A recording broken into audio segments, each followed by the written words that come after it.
Vi er på vej mod Thomas Eje i hans smukke bolig i Sydals. Vi skal op til at besøge ham og lave en lille special med ham som special guest.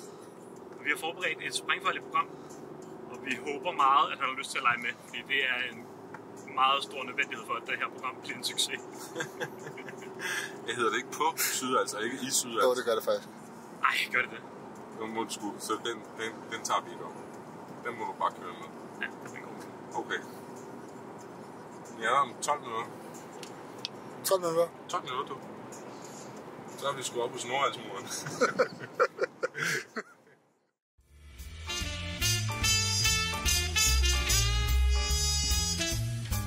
Velkommen til Den Krøllede Hjerne. Afsnit. Moin. Moin. Moin. Det hedder moin hernede. I er krøllet hjerne. Moin. Moin, en krøllet hjerne. Ja. Jeg krøller hjerne der. Jeg Jeg krøller hjerne. Det er sådan et med kone, hun bruger, når hun sætter sit hår. Allerede nu er der måske en stemme, som I tænker, hov, hvad er det for noget? Ja, hvad er det? Hvad er det for en stemme? Han lyder da ikke det som Mathias og Andreas. Nej. Jeg kan fortælle, at det var mig, der sagde, Came down på knækket. Okay. Simpelthen altså. Ja. Altså. Så det, men det er der ingen, der ved. Ja, hvis der ikke er nogen, der ved det nu, Nej. så har jeg heldigvis skrevet en lille intro. Skal vi starte med den? Er det sådan, vi gør? Det kan vi godt. Så lad os gøre det. Jeg skal du få andre clues, hvis du Ja. ja. Ja. Fordi i dag, der er det jo rent faktisk en gæstfri podcast, i det, at vi har en gæst med. Så er jeg gået. Ja, præcis. Og det har vi så ikke mere. Vores gæst i dag er Thomas Eje. Thomas Eje er født på Frederiksberg den 15. marts 1957. Thomas Eje kan spille på klaver, guitar, bas, vibrafon, violin, cello, mundharmonika, trompet, trombone, tenorsaxofon, bluegrass, banjo og selvfølgelig fagot blandt andet. Heraf er der flere ting, som mig og Mathias ikke engang ved, hvad er. Thomas Eje er en rigtig kunstner.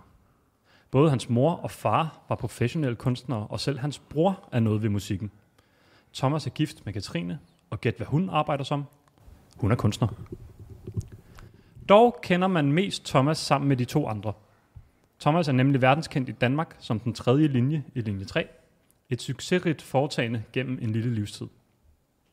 Hvis det stadig ikke siger dig noget, kan det være, at du kender Quark fra Valhalla, Sebastian fra Den Lille Havfrue, eller måske Buzz Lightyear fra Toy Story. Siger intet af det ovenstående der noget, har du sandsynligvis aldrig hørt om det, man kalder et fjernsyn. Og så kan jeg ikke hjælpe dig. Nej. Velkommen til Thomas Eje. Sådan er tiderne, du. Sådan er tiderne. Ja. Ja. Ja, velkommen til, Thomas. Tak, og velkommen hertil. Tak. Hos mig. Tak, ja. Ja, vi sidder jo i utrolig smukke omgivelser. Ja, i Numsenbar. Numsenbar, ja. Lige ved siden af Numsenbar. Ja. Og fået nogen har fået en Odense-pilsner, andre har fået en cola, og vi sidder i de her smukke omgivelser, og er så glade for, at det kunne lykkes, Thomas. Vi ved jo, du er en travlt mand. Ja, I kørt langt, jo. Vi kørt langt, ja. Ja, det er I. Og vi har ikke engang taget færgen. Nej. Det ved jeg ikke, men du plejer at gøre. Jo, det gør jeg. Ja. Man sparer 150 km. Nå, okay, ja. Min søster sagde, at det er en rigtig dårlig færge. Er det rigtigt? Nej, det er en skøn færge. Det er en nostalgisk færge. Man får sådan helt tilbage til Storebæltsfærgerne. Ja. Der var noget, der hed Storebæltsfærgerne før broen. Ja. En nostalgisk færge. Ja. Det synes jeg er en perfekt beskrivelse. Ja. Hvad får man på sådan en nostalgisk færge? Kan man få noget på overfarten? Du kan købe alt muligt. Der er et lille cafeteria, hvor de har varme retter, og de har smørbrød, og de har alt muligt. Ja. Wow. Jamen for en søren da. Og slik.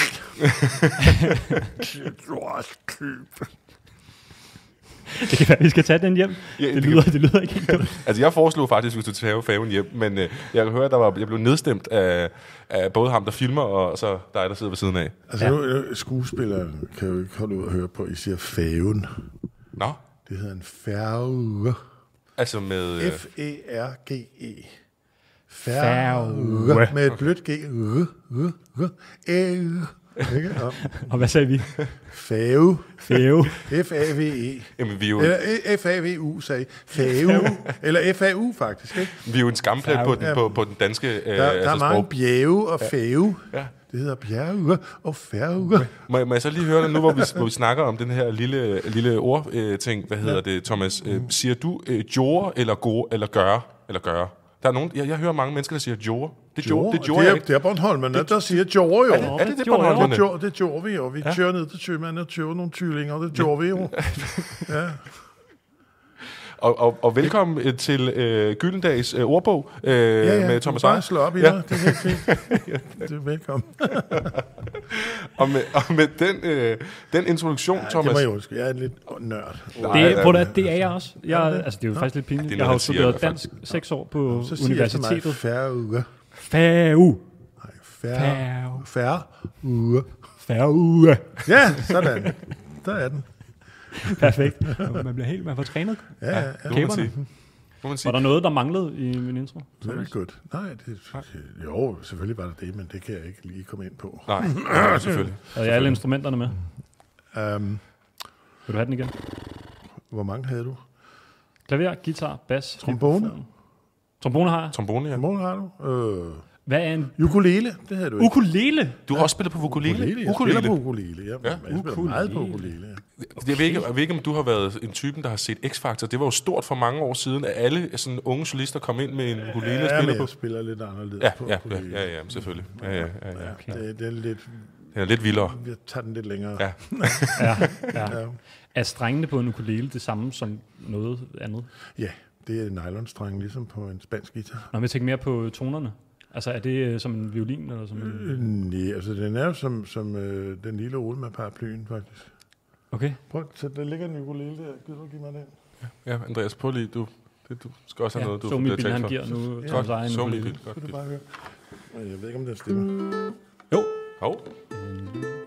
Den stemmer ligesom den lille Ole med paraplyen, ikke? Kan du høre det? Ja.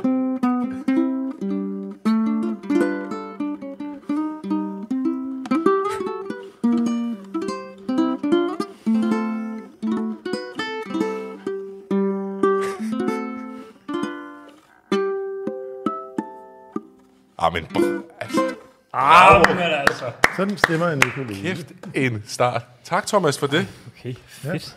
Ja, det koster lige 100 kroner. Ja, selvfølgelig. Vi har sådan en MobilePay. Det er sandt billigt det år. Ja. Vil vi faktisk starte ud med at høre dig, Thomas, om der er noget, der optager dig for tiden? I gør. Ja, vi optager din tid. I optager mig faktisk lige nu.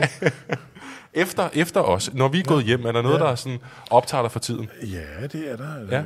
Jeg maler jo meget. Jeg elsker at male. Ja. Det har jeg gjort i et par 60 år. Ikke? Og så spiller jeg jo også musik. Det optager mig også meget. Og flyvning og sådan noget. Flyvning? Jeg har mange interesser. Altså, jeg er uddannet pilot. Okay. Jeg er uddannet kaptajn, faktisk. Det havde du ikke med. Ej, der var...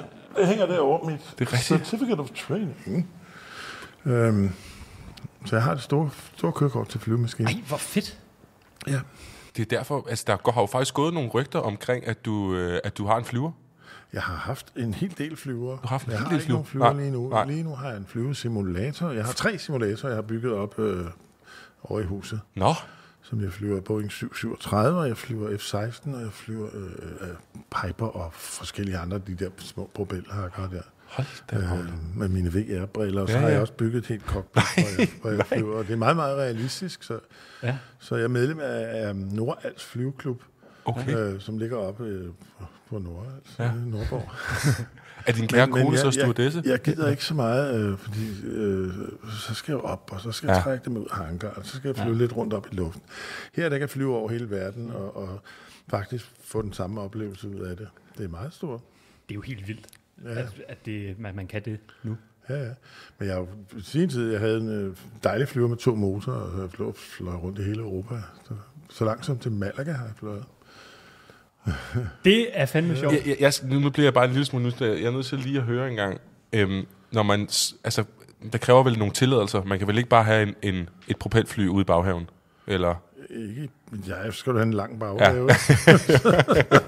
Masser af rhododendron rundt. Normalt så hører de hjemme i en lufthavn.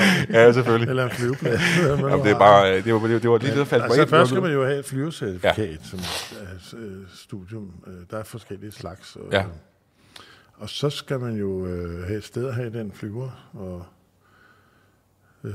hvis man har en flyver. Ellers så er mange, de lejer et fly i stedet for, så flyver de rundt der. Det koster jo simpelthen meget at have en flyvemaskine. Det kunne jeg godt forestille mig. Ja. Det er ligesom derfor, at Norwegians fly hele tiden skal være på vingerne, fordi ellers så kan de ikke tjene sig selv hjem. Jo, det er nok noget andet. Ja, måske. Ja, måske. Nu spørger jeg lige helt dumt, ikke? Sådan de fly, du har haft, har det været sådan noget, hvor der kun har været sæder til dig og en til? Nej, jeg havde en italiensk en, der hed Partenavia, som havde 2 motorer, og så havde den 6 pladser. Okay. Og alt udstyr, så jeg kunne flyve på instrumenterne også, ikke? Altså i dårligt vejr, inde i skyerne om natten og alt det der. Okay. Og den brugte jeg meget, da vi var på turné med linje 3, for eksempel. Hvis vi var i Aalborg og optrådte der, ikke? Så hoppede jeg ud i min flyver bagefter, så fløj jeg. Så kunne være min hoveddør i Gentofte kl. 1 om natten. Det er... Efter linje 3 show i Aalborg. Genialt. Altså, det var meget fedt. Ja, det kan jeg godt forstå. Ja. Så går det hurtigt. Det er vel det, alle entertainer burde gøre. Altså i stedet for, at den her... Der er jo ikke nogen, der har lyst til at køre over Fyn. Det hører man jo altid. Ja. Der er ikke nogen, der gider at køre over Fyn. Og i rigtig gamle dage, der var det jo natfærgen. Der gik klokken 0:30 fra Nyborg. Eller fra Knus Hoved. Ja. Og vi kaldte den rockfærgen, fordi der var alle musikere var med den færge der. Så det var altså... hele restauranten, det var propfyldt med entertainer og skuespillere og popmusikere. Ja. Ej, kæft, det var rockfærgen. Alle dem, der har været ude og lave penge i Jylland. Ja. Og det blev en kamp til sidst, fordi hvis man havde show i Viborg eller sådan et eller andet, så skulle man altså nå derned til 0:30. Og der blev altså kørt voldsomt på de danske landeveje dengang. Ej, det er sjovt. Ja, men altså, alle dem, der ikke fik plads i dit fly, de måtte jo ned og tage færgen. Sådan er det jo. Der er ikke så meget af det. Men Thomas, vi har forberedt et lille program til dagens afsnit. Og til at starte med, så vil vi gerne gøre det til noget nyt, at vi altid lige spørger folk, om der er noget, du har lyst til at promovere. Og jeg kan sige, at Red Barnet er taget. Nå, okay. Så kunne man promovere mit Big Band show. Ja. Det er jo noget nyt, jeg lige startede på med Randers Big Band, hvor vi var til en privat fødselsdag på Josti i København. Frederiksberg, ja. Frederiksberg, ja. Og hvor folk, de dansede. Vores job var... bandet spillede, jeg sang, og en skøn pige, der hedder Kisha, som også synger. Og så havde vi 2 sæt af en time til den her private fødselsdag efter middagen, hvor folk så kunne danse, og det gjorde de. Og de var helt vilde med det der gode gamle swingmusik. Nå. Og da det er jo et 18-mands orkester, så er det ikke sådan lige at komme i nærheden af rent økonomisk. Eller, ikke? Men det her, det er jo en forening. Ja. Så det er ikke professionelle musikere som sådan, og derfor kan det lade sig gøre for en overkommelig pris. Så det regner jeg med at kunne sælge rundt omkring til forskellige hoteller, og hvad der nu er, hvor voksne mennesker kan få lov at danse, ikke? Så det ikke så... Hvad siger du? Hej, kommer du her? Det er ligesom at gå ind på en god gammeldags Joe and Juice. Man kan jo nærmest ikke høre, hvad man selv siger. Nej, nemlig. Så det er sådan lidt mere som i de gode gamle dage. Ja. Så hvis man er træt... I min generation, så godt kan... Men der var sgu mange unge med der også i går. Vi var på Dyvig Badehotel i går. Ja. Og lavede sådan en aften der. Og det var ret blandet publikum, synes jeg, selvom det er noget jeg ved ikke, om man skal kalde det gammeldags musik. Nej. Det er jo ikke... Det fik folk op af stolene. Det gjorde det. Jeg tænker også, det er få, der ikke bliver imponeret over 18 mennesker, der står. Det lyder meget godt, ikke? Ja, det er 4 trompeter, 4 tromboner, 5 saxofoner, og bas, guitar og trommer. Præcis. Og klaver. Der er tryk på. Og så når det hele harmonerer, så er der drøm på. Ja, så sidder der. Hvor kan man finde jer eller booke jer? Eller? Det ved jeg ikke helt endnu, men det bliver sandsynligvis hos Showbiz Danmark, som også kommer fra Vordingborg i sin tid. Hallo? Så det er jo det hele, laver en rød tråd her. Ja. Hold op. Det er en, der hedder P.H. Jacobsen, som har gjort det der bureau i mig i mange år. Okay. Og det var i Vordingborg. Så hvis man... Nu er det i hvad hedder det, oppe ved Fredensborg, ja. Mm-hmm. Så hvis man står og mangler et gedin big band og Thomas Eje til... Så kontakt Showbiz Danmark. Danmark på det kan I selv finde. Det finder I selv. Showbizdanmark.dk. Showbiz.dk, som det hedder. Ja. Fedt. Jamen, og så tænker jeg egentlig med det, at lad os komme i sving, fordi at vi har jo faktisk et første indslag, som vi gerne lige vil præsentere, og det talte vi jo om inden, omkring det her med, jamen, generationer, og man hører så meget omkring generationskløfter og så videre, men kan man ikke finde hinanden på et punkt? Altså, og gør man via humoren, tænker vi. Det går da meget godt. Ja, det synes, det går indtil videre, så går det rigtig godt. Jeg føler mig meget ung i jeres selskab. Så vi tænkte simpelthen, at vi vil køre ind med noget, der hedder humorafstemning, forventningsafstemning, altså simpelthen komme med et par vittigheder hver, og så simpelthen høre, om vi kan få dig til at grine, Thomas. Og det her skal du være helt oprigtigt. Hvis du ikke synes, det er sjovt, så... Okay. Så det er jer, der fortæller vittigheder? Ja. Okay. Hvis du har en, må du også gerne komme med en. Ja, det skal jeg ikke. Nogle gange afføder det hinanden, men der er ingen pres. Vi har prøvet at høste lidt i forskellige genrer, men der er stadig et overordnet tema. Ja. Som meget, altså, det var faktisk ikke engang noget, vi tænkte over. Men jeg ved ikke, da vi fandt på, at det kunne være sjovt at gøre det her, sad vi på en bar og fik en dejlig fadøl. Ja. Så alle de vittigheder, vi lige kunne komme på, det er sådan nogle, en mand går ind på en bar vittigheder. Okay. Men, jeg ved ikke, om det er tilfældigt. Men de er forskellige slags. Ja. Vil du ikke? Altså, dem elsker jeg. Jeg elsker, at man kommer ind på en bar vittigheder. Det er jo et godt udgangspunkt. Jamen, altså, lad mig starte ud med den første. Okay, nu lader jeg som om, jeg læser den op, for så virker det altid bedre, synes jeg. Det var 2 døvstumme, der gik ind på en bar. Ja. Og så fortalte den ene døvstumme sådan en god vittighed, at den anden, han brækkede fingrene. Ja, det er rigtigt. Det er godt. Ja, det er skønt.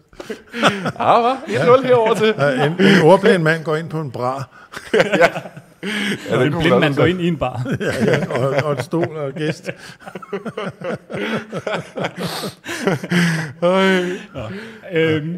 Så står den 1-0. Står den 1-0 herovre, Andreas. Så kan du komme med det. Det er ikke en konkurrence. Livet handler nogle gange om at være en konkurrence. En hest går ind på en bar, og går den helt for enden af væggen. Så går den op ad væggen og hen over loftet og ned på den anden væg og går ud igen. Og så siger en af bargæsterne, hvad fanden var det for noget? Jamen, det skal du ikke tage af. Han hilser aldrig på nogen. De griner. Hvad er det, vi startede her? Hvad er det, vi startede her? Det er, men det er altså fantastisk. Okay. Jeg tager min nu. Jeg har taget sådan en absurd vittighed med. Okay. Det lyder sådan her. En mand går ind på en bar, og så stiller han sig op i baren, og så ved siden af ham står der en mand, som i stedet for et hoved, så har han et stort græskar. Simpelthen. Ja. Og så ham den første, han tænker, hvad i alverden er der sket med dig? Ja. Og så siger han, jamen det var fordi, jeg mødte en ånd, og ånden gav mig 3 ønsker. Det første ønske, det var, at jeg fik alle de penge, jeg nogensinde kunne bruge. Og bum, det skete med det samme. Og det andet ønske var, at jeg kunne være sammen med alle de smukkeste damer i hele verden. Og det synes jeg også. Og så siger ham, manden, så siger han, hvorfor så med det græskerhoved der? Og så sagde han, ja, det var fordi, mit tredje ønske, det var det gik galt. Der ønskede jeg mig, at mit hoved var et stort græskar.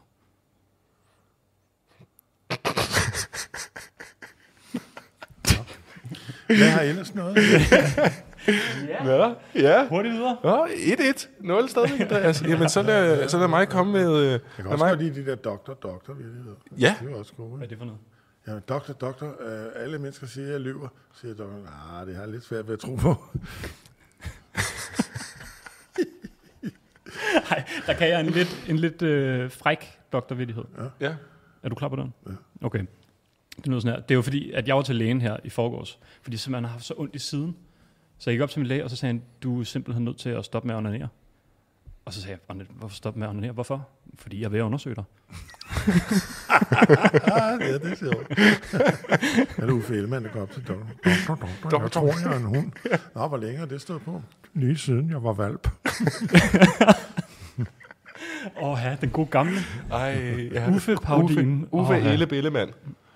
God gamle. Jamen, Andreas, du fik det. Ja, der var du fik et grin deroverfra, men du har brugt dine chancer nu, så nu...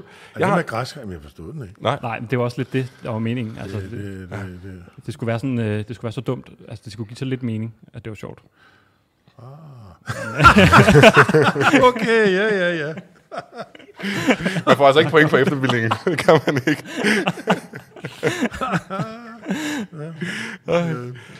Jeg har en sidste her, Thomas, og den lyder sådan her. Lad mig lige prøve at tage min telefon igen, for det virkede så godt før, når man læser op herfra. Jamen, det var en isbjørn, der gik ind på en bar. Ja. Og så gik isbjørnen op til bartenderen og sagde, hej bartender, kan du ikke give mig noget drik? Og så siger bartenderen, jo, det kan jeg godt. Hvad kan du lide? Så siger isbjørnen, det ved jeg ikke. Kan du ikke, altså, hvad tror du, jeg skal have? Så siger bartenderen, det er faktisk sjovt, du spørger, fordi vi har faktisk en drink, der er opkaldt efter dig. Kigger isbjørnen lidt underligt og tænker, hvad? Har I en drink, der hedder Allan? Okay. Det kræver selvfølgelig, at man ved, at der er... man kender isbjørnen på forhånd, ikke? Jo, altså, kender du drinken? Isbjørnen Allan kom op til en bar. det er fordi, der er en drink, der hedder isbjørn. Ja. Er der det? Ja, der er med, jeg tror, det er Sprite. Jeg kender kun en brandmand med dobbelt udrykning. Dobbelt udrykning? Ja, brandbil med dobbelt udrykning, tror jeg, det er. Er det med 2 skevisen i? Ja, det ved jeg ikke rigtigt, men vi drak dem i den Shubidua-film, der hed Den Røde Tråd. Ja. Så skulle vi have drejet dobbelte brandmænd med udrykning. Jeg spillede en vemmelig tysker. Ja. Men er brandbil ikke, er det ikke Jægermeister og rød sodavand? Det er det, eller sådan noget? det er sådan noget, der er. Det er tæt på isbjørn. Det er rigtig ondskabsfuldt. Ja. Isbjørn, det er jo blå bols, altså den sådan en blå kontrør-agtig ting, og så Sprite og vodka. Og det er det, der er sjovt. Men altså, ja. Den fik du ikke? Den fik jeg den ikke. Gik ikke? Nej, man skal jo kende drinkskort. Ja, ikke? det er det. Må jeg sige. Men jeg troede, isbjørnen hed Allan, og de kendte hinanden fra før. Nå. Det kunne man jo også forestille sig, ikke? Det kunne man også forestille sig. Man kunne godt udvikle mere på den, men nu sidder jeg bare og taler mig selv. Jeg kender en, der har en hund, der hedder Knud. Så du ved, det. Ja, det er det. Du skal jo lige kende hunden først. Isbjørn kan da godt hedde Allan, ikke? Kunne den godt, ja. Okay. Ja, altså, det kunne man godt. Noget til Københavns Zoo. Ja. Jamen altså, jeg tror godt, vi kan blive enige om, at... Doktor, jeg tror, jeg er en isbjørn. Nå, men tak for i dag, Allan. Ja, vi ses i næste uge. Hej, Allan. Men jeg tror godt, vi kan blive enige om, at altså, jeg fik et enkelt. Jeg fik også et enkelt. Du fik også et enkelt. Ja. Men Thomas, han vinder jo. Ja. Fordi vi har jo grint sammen. Det er måske også hårdt. Det er også hårdt med en komiker. Med maestro-entertainer. Nej, jamen, jeg kan sjældent huske vittigheder i virkeligheden. Ja. Men nu blev jeg lige animeret. Jamen, det er det der, jeg synes, det kommer nogle gange. Jeg synes også, altså, den der, din doktorvittighed affødt også. Så kommer der noget. Så kommer det. Det var dejligt. Ja, det er dejligt indslag. Ja, det var et dejligt indslag. Og med det, så bevæger vi os faktisk en lille smule videre, fordi vi har jo faktisk også vi har skrevet en sketch, som vi vil meget gerne høre, om du havde lyst til at være med i, Thomas. Altså, hvis jeg må. Ja, du må gerne. Meget gerne. Jeg kan ikke se en skid. Nej, den her. men så må jeg meget lige prøve at bippe på den der, fordi så kan det være, at Andreas lige kan... Sådan der. Ja. Så din rolle, Thomas, det er, at du skal være... Du er ejehætte. Man kan sige, ejehætte, ja. Historien hedder Den Lille Ejehætte. Ja. Og du har fået rollen som den lille ejehætte. Med de store iPad'er. Nej, nu stopper vi. Vores lytter er over 18, så det er okay. Ja. Nå, og jeg tager rollen som fortæller. Og Dubrix er både ulven og senere bedstemor. Ja. Og vi kører. Vi tager den lige ret op og ned. Okay. Yes. Ja, er det klar? Ja. Hvad var det, man skulle sige? Ampex kører. Ampex kører. Og Ampex kører. Skovens træer dækker næsten for alle solens stråler. Kun enkelte steder kan man ane lyset ned gennem trætoppen. Den lille ejhætte halter gennem skoven. Han har fået ny hofte, så tempoet er så som så. Alligevel har han overskud til at fløjte en glad melodi.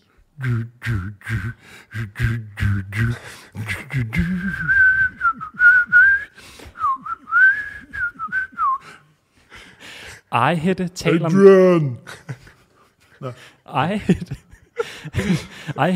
med sig selv med sin imponerende lyse stemme. Jeg er bare en lille ejehætte, som bare lige går gennem skoven med min kurvekage og min nye hofte, som jeg bare lige har fået. Jeg skal bare lige hjem til min bedstemor, og så skal jeg bare lige hygge lidt med hende, og så går jeg bare lige ud, bare ikke lige kommer en form for rovdyr, og bare lige gør mig bange!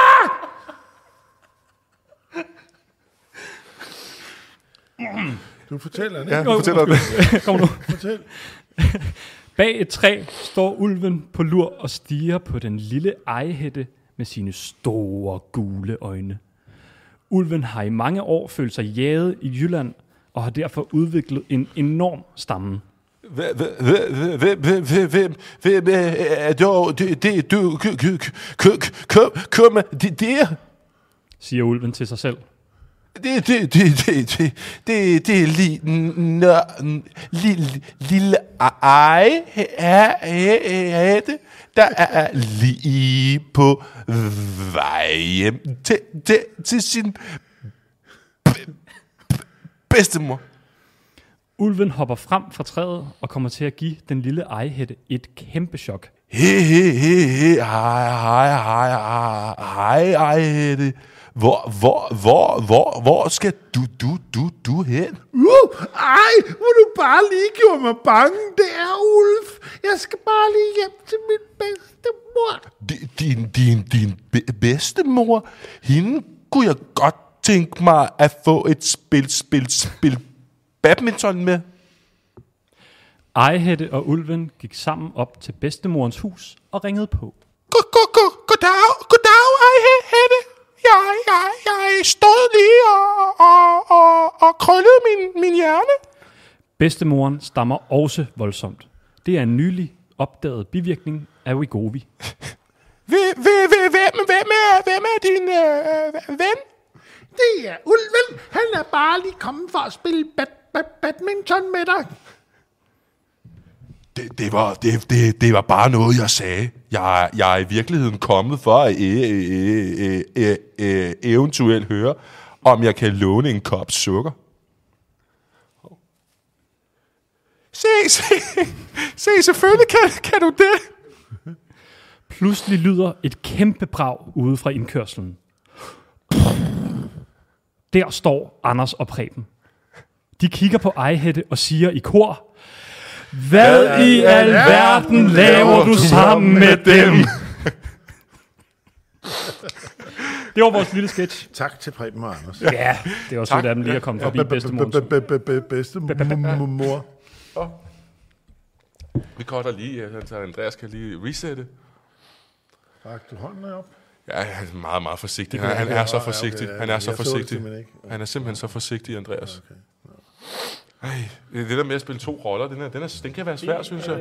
Jeg synes, du klarer det flot. Okay, jeg synes, du klarer det okay. Tak, Thomas. Jeg synes... Jeg stammer lidt for meget mere, end der stod i manuskriptet, men det var bare... Hvor stammer du fra? Ja, langt nede sydpå. jeg synes, det var rigtig godt. God til at stamme. Tak. Ja. Velstammet. Mm-hmm. Ja, så det var så en lille sketch. Ja. Det var en lille sketch, som så er jo en åben slutning, Thomas. Det var en meget, meget fin sketch. Ja. Den var episk. Ja. Tak skal du have. Jeg synes, du gjorde det fuldstændig fremragende. Nej, tak. I gjorde det altså noget bedre, synes jeg. Nu stopper du. Har du haft erfaring med noget skuespil siden? Jeg synes, det gik helt okay. En smule. Jeg var med i noget dilettant dengang. Ja. Nå, spændende. Ja, men det lyder da også meget hyggeligt. Ja, det var sjovt nok. Ja. Jeg skal lige høre dig, Thomas. Nu har vi jo lavet en sketch, og det har vi også gjort lidt, fordi at, det er jo ikke nogen hemmelighed, at du også har lavet mange sketch igennem din lange og prægtige karriere. Ja. Hvis du skulle vælge et par ud, altså sådan, eller måske bare en enkelt, hvor du tænkte, den her, den synes jeg var noget af det sjoveste, vi har lavet, eller du har lavet. Er der noget, der sådan ringer en lille klokke? Hvem spiller trommer? Ja. Det var sjovt. Ja. Og oprindeligt var det Ulf Pilgaard og jeg, så lavede den. Ja. Okay. Hvor det handler om et fodboldhold. Ja. Og vi sad og oversatte den sammen. Og så så Preben og Anders den, og så var vi enige om, at det kunne vi godt tænke os at lave. Vi kendte den jo også i øvrigt med Abbott og Costello, som var den oprindelige. Men så for at vi kunne bruge den, så lavede vi den op til orkestret og til 3 mand i stedet for. Og så nu har Anders og jeg, vi har lavet den tilbage til 2 mand igen. Ja. Og så vi laver den nu i det show, vi kører rundt med i øjeblikket, som også skal reklamere lidt. Hvad er det for noget? Det er fordi Preben gider ikke lave linje 3 mere. Nej. Og det skal han så også have lov til.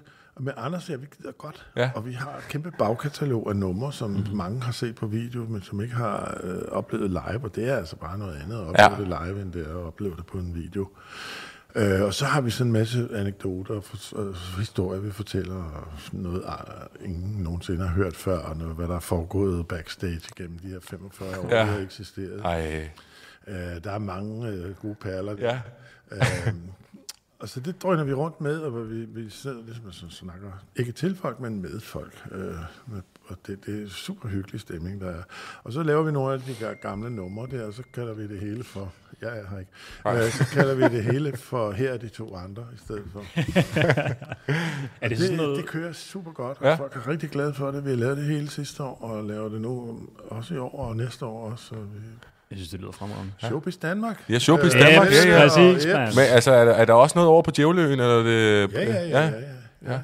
Vi har en hjemmeside, der hedder Her er de to andre. Her er de to andre. .dk. Der er en liste over, hvor vi er, hvornår. Ja. Og den bliver hele tiden opdateret, fordi der bliver hele tiden solgt nye events og nye venues. Ja. Er det så sådan noget, hvor I er på en scene, og publikum er nede? Ja. Ej, fedt. Og hvad er der så også nogle evergreens fra bagkataloget? Det er det. Ja. Vi laver masser af gode gamle ting og nye ting også, og vi kommer nye numre på, når vi har lyst. Ja. Vi laver blandt andet Hvem spiller trommer. Fedt. Jeg kunne næsten ikke lade være med, du sagde, at du er 45 år med backstage. Man skal selvfølgelig holde, hvad der sker i showbiz, bliver i showbiz. Men vil du kunne løfte for en lille sjov anekdote fra backstage-rummet i de 45 år? Vi behøver sikkert have noget navn på. Vi skal ikke sidde frit nogen her, det er ikke det, vi er ude i. Vi fortæller en om, da vi havde besøg af Joachim og Alexandra, altså de var gift. Ja. Prinsen og grevinden. Ja, grevinden. Før hun blev grevinden. Nogle kunstnere jo, laver musik. Ja, sikkert. Ja. Popmusik. Okay, det skulle da ikke undre mig. Ja. Godt nok. Men de var så i cirkusbygningen og så show, og så skulle vi selvfølgelig hilse på dem bagefter og sådan. Og så var der jo livvagter med, og vi stod og var klar til at gå ind på scenen. Så kunne vi se, der stod 3 betjente længere henne. 2 mænd og en kvindelig. Og så Anders han prikker lige Preben med en albue og siger, prøv at se derovre, prøv at se der. Og så Preben siger, gud, nej, altså. Første vælger. Og så Anders han troede, han var hurtig. Så sagde han, ja, anden vælger. Og så sagde jeg så. Det sagde han så også, så hænger jeg på kællingen igen. Sådan nogle små historier. Nogle af der kan man vende sig mere af den skuffe. Ja, det kan man tage ind og se det. Og så er andre sådan mere stuerene ting. Ja. Er writeren blevet anderledes fra dengang nu til tilbage fra dengang i 80'erne, 70'erne, 90'erne? Jeg har sgu aldrig haft nogen stor writer. Nej. Så den kører det samme som... Der kommer sidst til Mølle har selv noget med. Ikke? Ja, det okay. Fantastisk. Vi er meget moderate. Ja. Jeg synes, det er sjovt at høre omkring, fordi man kan sige, en ting er, at man har set det, den anden ting, det er jo selvfølgelig altid morsomt at høre omkring, hvordan det kommer i støbeskeen, altså hvordan brainstormer man på sådan et, hvem spiller trommer, altså det brainstormer man ikke, det er en oversættelse, fordi det var Abbott og Costello, der lavede det, Who's on First, Who's on Second, and Who's on Third. Hvor var det dig og Ulf lavede den i sin tid? Vi lavede den, den hænger der, programmet hænger deroppe. Det lavede vi på Sørup Herregård ved Ringsted. Og så lavede vi det på Skanderborghus og Aalborghallen. Vi var de første, der optrådte på Europahallen, da den lige var blevet bygget. Ja. Jeg ved ikke, om I kender den. Europahallen? Nej. I Aalborg. Nej. Aalborghallen, det er jo det der store spillested, der er der. Der kan sidde 2400 mennesker i de store saler. Så byggede de en mindre sal, der hedder Europahallen. Okay. I 1990, tror jeg nok, det var. Ja. Og der var vi så, og det var også der indvidede den, så det var meget skægt. Nå, det er morsomt. Fedt. Ja. Det er meget fedt at have. Altså. Ja, det er bare sjovt, ikke? Men ja, for fanden. Jamen, altså, vi har jo også, fordi grunden til, at jeg spurgte om dit spørgsmål, Thomas, det er jo fordi, at vi også selvfølgelig har fået nogle spørgsmål fra vores lyttere, men inden der, så har mig og Andreas lige sådan, hvad kan vi køre, sådan 5 hurtige spørgsmål. Vi havde tænkt over, vi har jo svaret på en af dem. Det er ikke sikkert, jeg gider svare på. Nej, men det så holder jeg bare min kæft. Ja. Du nikker bare og smiler. Vi har jo fået afklaret en af dem, altså hvor mange instrumenter du kan spille på. Det fik vi jo læst op i... Ja. Mundharpe. Mundharpe. Også, tror jeg. Ja, det kan godt passe. Men ukulele kom på. Hvad var egentlig... Hvad var sværest, hvis man kan overhovedet snakke om det? Det var fagotten. Fagotten? Ja. Men du har spillet ret meget fagot. Jeg studerede jo fagot til at starte med på det fynske musikkonservatorium. Ja, okay. Så der var jeg nogle år, så kom jeg ind på teaterskolen i Aarhus i stedet for. Men er det fordi, at det så var noget af det første, du lærte, at det var svært? Eller er det bare fordi, det er... Nej, altså, jeg fik en ukulele af min far, der var 2 år. Okay, den er pulveriseret nu, for jeg satte mig på den. Nu har jeg 6 ukuleler liggende rundt omkring. Ja, så nu kan du sætte dig på 5 i hvert fald. Ja, simpelthen. Nå, okay. Ja, men det var godt forstå. Når jeg sætter mig på 5 af dem, så har jeg i hvert fald en, jeg kan spille på. Præcis. Okay, så fagotten, det er nummer 1 sværhedsgrad. Ja, det vil jeg sige, Er det pusteteknikken? Det var også seriøst, og embouchuren, som det hedder, det er altså mundindstillingen til det. Det er jo et dobbeltrørblad. Ja. Et saxofon, den har et blad nedenunder, som sådan et bambus, et meget, meget tyndt bambusblad, som vibrerer, lidt som når man laver det der med græsstrået i hænderne, ikke? Ja. Og så fagotten, den har så 2 om på hinanden, så det er ikke noget mundstykke, det er bare 2 stykker bambus, der er filet til. Okay. Ja, jeg kan vise jer et senere. Så du skal have dem til at vibrere? Dem skal du styre med de muskler, du har omkring munden, og det hedder embouchure. Okay. Og inden man får trænet de muskler op, så gør det meget, meget ondt i munden af at have spillet bare i 5 minutter. Så det kommer langsomt. Okay. Så vender musklerne sig til det? Det er simpelthen som en sportsmand. Du skal træne de her muskler. Der sidder en masse muskler rundt om her, som du bruger. Det er skørt, det har og så åndedrættet jo også. Altså, der er enorm kompression i sådan et instrument, og du skal trække vejret. Der er ikke noget at trække vejret op i brystet. Du skal ned i maven, helt ned, ikke? Og så bruger man bugstøtte, som man kalder det, ikke? Med bugmusklerne, man bruger til det. Det er også en videnskab. Ja. Det samme gør operasanger. Altså, alle der musicerer med luft. Præcis. Hvis nu fagotten er det sværeste instrument, hvad er det, som man har jo altid sådan noget, man kan vende tilbage til, noget man ved, det virker hver gang. Altså lige meget om man har herpes i munden, og man har ondt i tænderne eller sådan noget. Jeg kan spille ukulele med herpes i munden. Og den har du øvet op. Ja. Hvad var det, jeg havde min fagot med til USA? Det var i 1976, hvor jeg var over at besøge nogle venner derovre. Og så tog jeg min fagot med, for jeg skulle sørge for, at jeg øvede mig. Jeg var der. Jeg sagde, what instrument are you playing? Jeg vidste ikke, at en fagot hedder bassoon på engelsk. Nej. Så jeg sagde bare, I blow the faggot. Jo, altså det kunne du blive cancelled for i dag og alt muligt, hvis du havde sagt det. Der må have fået hele dagspressen efter sig. Det var før woke. Ja, det var det. Tak og lov. Ja, for satan. Ja. Nå, for godt, ja, det kan man bare se. Ja. Andreas, du havde også skrevet et spørgsmål ned, faktisk, som hedder, altså hvad skal der til for, at det kan blive til linje 5? Eller sådan. 5? Ja. Eller linje 4, nu var Preben ikke med. Ja, så det er jo bare... Altså, det kommer an på, hvornår har I tid? Ja. Jamen, morgen. Altså, du siger til. Så kører vi. Jeg kan lave en rødhætte 2. igen. Ja, præcis. Perfekt. Ja. Skønt. Ja, jeg tror, nu sagde du, at jeg var den 3. linje, og det er ikke. Jeg har et brev fra Victor Borge, der hænger derovre, hvor han siger, kære linje 1. Okay, så var der også en rettelse der, jo. Ja. Jeg tror bare, jeg tog det fra... Det skulle nødig hedde sig. Nej, det er også rigtigt. Jeg tog det fra venstre til højre, men det vi læser den anden vej fra i linje 3. Er du rabarber? Ja, præcis. Ja, jeg er ordblid. Ordblid rabarber. Jeg tror, at spørgsmålet også stammer lidt fra, at man er jo selvfølgelig altid sådan lidt nysgerrig på, og også at høre fra sådan en som dig, i takt med, at ikke dem, der er oppe på taget lige nu, det brænder lidt.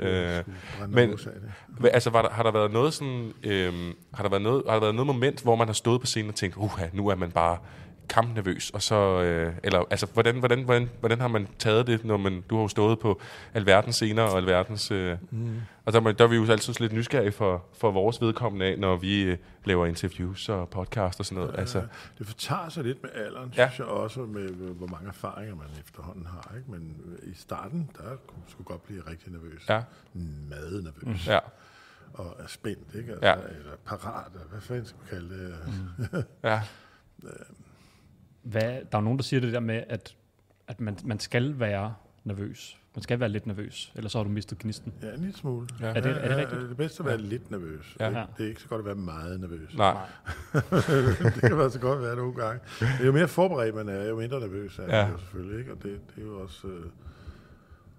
Er man egentlig mere nervøs foran et stort publikum i en mørk sal, eller et... Nej, jeg synes, man er mest nervøs, når det er direkte tv, for eksempel, som det var i tv-teltet, at der var vi jo helt unge, og havde hvert indslag, vi var hver lørdag aften i 6 gange det første år, det var i 1980, hvor vi lavede det første gang, og i 81 lavede vi så 4, de der direkte udsendelser, og der havde vi så en afdeling på 10 minutter eller sådan noget. Og som regel, så blev de forberedt ugen op til, hvad vi skulle lave. Ugen inden, simpelthen? Og synge og sige, og replikker og timing. Okay. Og når vi så stod der, så den røde lampe lyste på tv-kameraet, så vidste vi, der sad i hvert fald 3,5 millioner mennesker og kiggede nu her. Og du kunne ikke revisere noget, du kunne ikke gøre noget. Altså, du kunne ikke gøre noget om. Der bliver man nervøs. Det synes jeg. Jo. Der var vi fandme nervøse. Men nåede I så overhovedet at øve det foran publikum? Lidt, jo, nej, ikke foran publikum. Nej. Så I vidste, så I havde ikke feedback på? Vi vidste ikke engang, om det fungerede. Nej. Så det kunne have faldet helt til jorden, hvis det var. Slambang. Er det de tanker, man går med, eller tænker man, det skal nok gå? Blandt 1000 andre tanker, går man også med dem, Det var godt nok... Så fik man hår på brystet. Ja. Det var godt nok også dengang tv-mediet var... Altså alle... Ja, fordi grunden til, at vi overhovedet blev... Det var slet ikke med vilje. Det var slet ikke meningen, at vi skulle være noget. Så vi skulle bare optræde for sjov på Jacobs Barbecue-restaurant i Aarhus. Ikke? Ja. Og så var folk helt vilde med det. Og så vi synes bare, at vi skulle hygge os. Ja. Og så kom tv og optog det. Det var en special, de lavede på 3 kvarter. Før de der telt, vi var rundt med, og der blev vi så verdensberømt i Danmark på et slag fra den ene dag til den anden. Ja. Helt vildt. Så heldet i det var jo, at der var jo den der ene tv-kanal i Danmark. Det var kun Danmarks Radio. Ja. Og du var sikker på 3,5 millioner primetime lørdag aften. Ikke? Ja. Og det kunne selvfølgelig lige så godt gå galt, som det kunne gå godt, og heldigvis ramte vi et eller andet, som vi ikke engang vidste, hvad var. Vi havde slet ikke nogen form for vision om, at det skulle være noget som helst. Nej, der var jo heller ikke noget online promovering eller et eller andet i den tid. Der var ikke noget, der hed online. Det var ugeavisen. Ja, det var bare ugeavisen. De kunne ikke stave. Nej, det er altså, men altså... Meget af det der i showbiz, det er også held. Det er jo held, simpelthen. Ikke? Ja. Man skal ramme det rigtigt på det rigtige tidspunkt. Det sagde Victor Borger til mig, da jeg nåede at lære ham at kende. Og så, de skal vide, at de skal møde det rigtige menneske på det rigtige tidspunkt. Og det er han jo fuldstændig ret i. Ja. Og da jeg så kom til Amerika dengang, så mødte jeg simpelthen alle de forkerte mennesker på alle de forkerte tidspunkter. Ja. Så til sidst måtte jeg kaste håndklædet i ringen og tage hjem igen. Hvor længe nåede du at være derovre? Næsten 4 år. Næsten 4 år. Ja. Det minder mig om et andet lytterspørgsmål. Ja, det er faktisk et lytterspørgsmål. Det er faktisk fra en af vores fælles venner, som sagde, at det kan være, at du skal forklare det. Faktisk. Ja, men altså han har været sammen med sin familie i Las Vegas også en del gange, og så har de boet hos nogen, der hedder Mel og Marianne. Ja. Siger det der noget? Ja, nej, hvor er det sjovt. Fordi de har faktisk boet der, og så kan jeg huske, at jeg snakker med ham her i forgårs, så siger han, prøv lige at stille Thomas det spørgsmål omkring, om man kender Mel og Marianne og den campingvogn. Hun ikke, og Marianne er fra Vordingborg. Ja. Nej! Jo. Det er derfor, så det har han så ikke sagt til mig. Jo, hvor er det sjovt. Marianne er fra Vordingborg. Nå. Og Mel og Marianne, de var jo trapezkunstnere hele verden rundt, og de mødte hinanden på, er meget tæt på Mel og Marianne, og jeg var sammen med dem hele tiden derovre i de 4 år der, ikke? Og kendte dem også før. Men jeg ved, at Mel kom til Danmark med en trapezsnummer. Ja. Og Marianne serverede på Tivoli Bodega, og han optrådte på plænen, og på den måde mødte de hinanden. Nå. Og så blev de forelsket, og Mel han lærte Marianne op til at lave trapezsnumre. Som han sagde, I caught her in the act. Ja, det var meget fint forklaret. Ja. Men det var... Mel er desværre lige død sidste år. Nå, okay. Men det er sikkert nogle skønne mennesker. Og Marianne passede jo Siegfried og Roys tigerunger. Okay. Så hun arbejdede for dem, og var hende, der opdrættede... Hun var mor for alle de der tigerunger. Var der ikke en tiger på et eller andet tidspunkt, der skrækkeligt bed? Han bed næsten hovedet af Roy, og så var det færdigt med det. Så var det slut. Nu er de begge to døde, men det var jo det helt store nummer i Las Vegas. Siegfried and Roy, det var jo... Det er der casino, ikke, hvor der stod de der 2 tiger. Er det ikke? Jo, sådan levende tiger. Ja, det hed Mirage, Hotel Mirage, hvor de var og havde et kæmpe showroom og lavede de der fantastiske numre. Altså, de var pissedygtige tryllekunstnere også, og så havde de der vilde dyr, ikke? Og til sidst så... Shit, mand. Nappede den lige Roy der. Var det den der lægge hovedet ind i gabet? Nej, det var det simpelthen... Det var et eller andet med, at jeg tror nok, Roy havde været ude og føjte og drikke lidt, og måske det bagskid eller et eller andet. Ja. Og så skete der noget med en mikrofon, hvor han kom til at daske tigeren med mikrofonen under show. Så lige pludselig reagerede tigeren. Ja, det var bare et vildt dyr jo. Greb fat i hans... Ej, og så var han blevet til en grøntsag, jo. Ja. Okay. Så var han i flere år en grøntsag, der ikke kunne noget som helst. Okay. Og så døde han, og så Siegfried også død nu. Ja.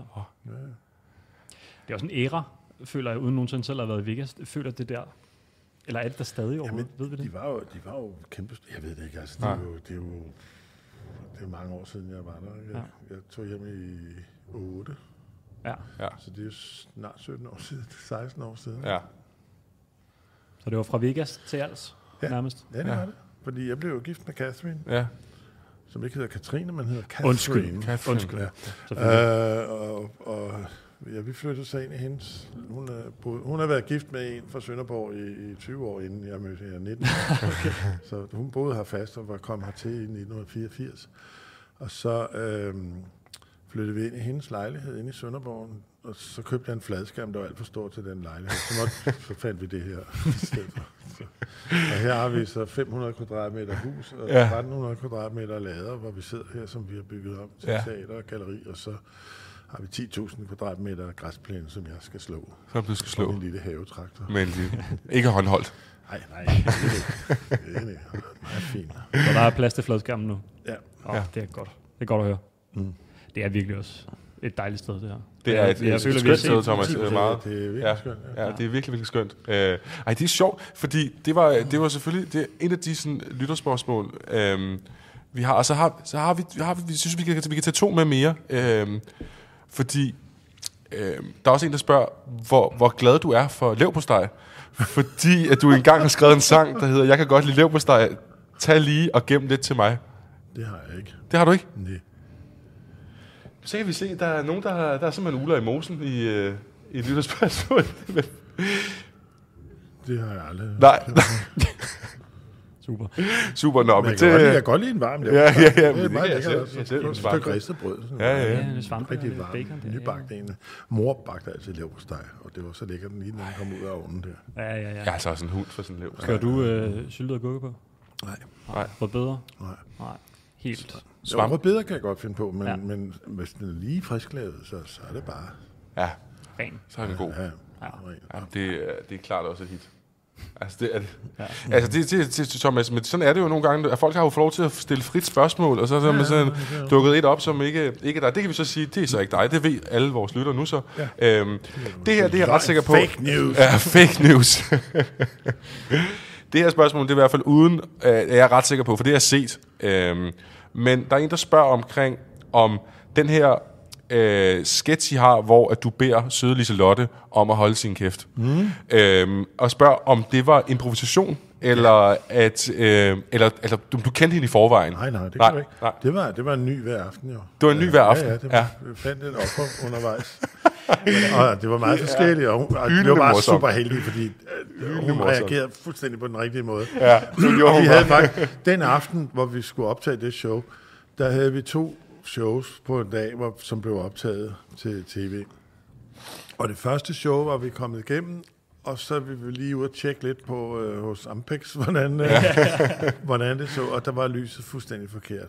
Okay. Og hele showet igennem, så vi havde one shot. Okay. Og næste show, det var et aftenshow, det andet var om eftermiddag.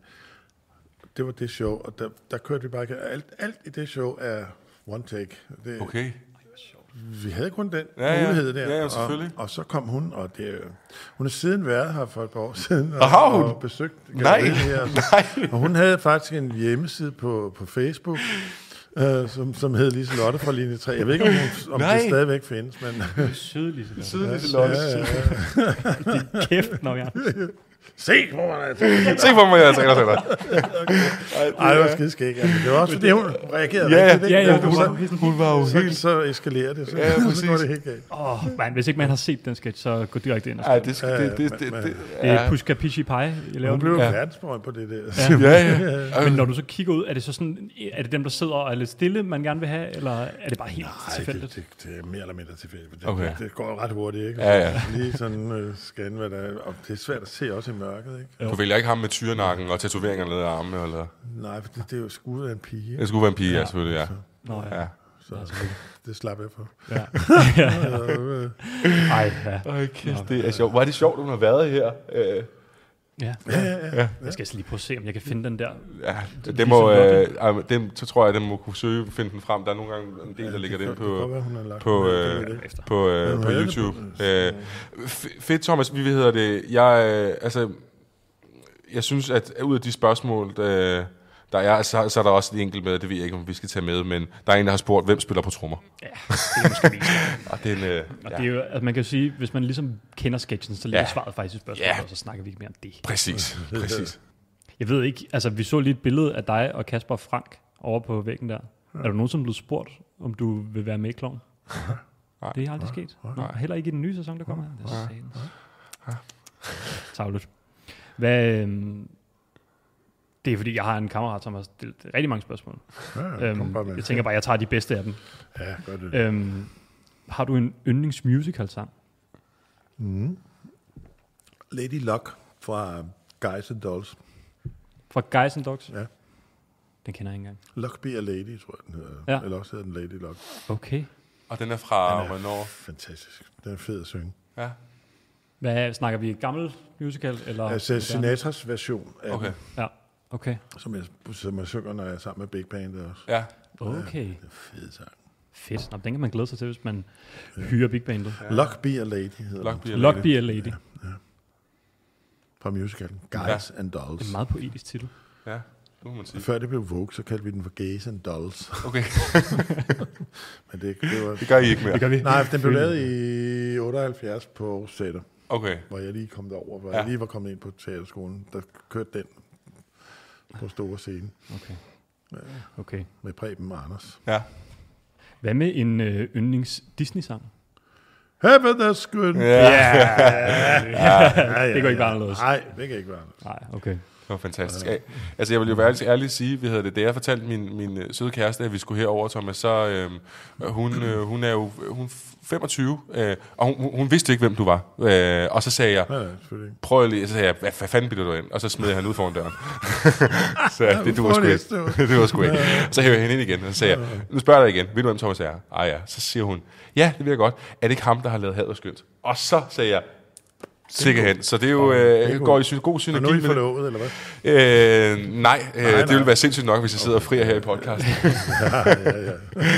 Jeg er ikke alle, der kan have det på samme måde, som du har gjort i Las Vegas. Ja, pas på med det. Ja. Nej, har du flere spørgsmål? Nej, jeg har faktisk ikke. Vi har jo lavet lotteri, fordi vi har haft sådan noget 30 spørgsmål, og det er jo dem, som vandt lotteriet i forhold til sådan random. Så jeg har faktisk ikke flere spørgsmål. Helt flere sketches eller noget? Jeg ville ønske, vi havde. Ja, jeg ville også ønske, vi havde, for jeg synes, det er så hyggeligt. Det var da sjovt, det her med rødhætte. Ja. Du må godt høre, Thomas, hvordan det kom i staben, at vi... At jeg fortalte Andreas... Nej, det var det, du sagde. Ja. Vi er aldrig videre. Nej, jeg sidder jo jeg lige stået op om morgenen, og er gået ud på toilettet. Det er en klassisk rutine. Jeg havde nok fået noget indisk dagen før. Det er bare sådan, man er med i billedsprog.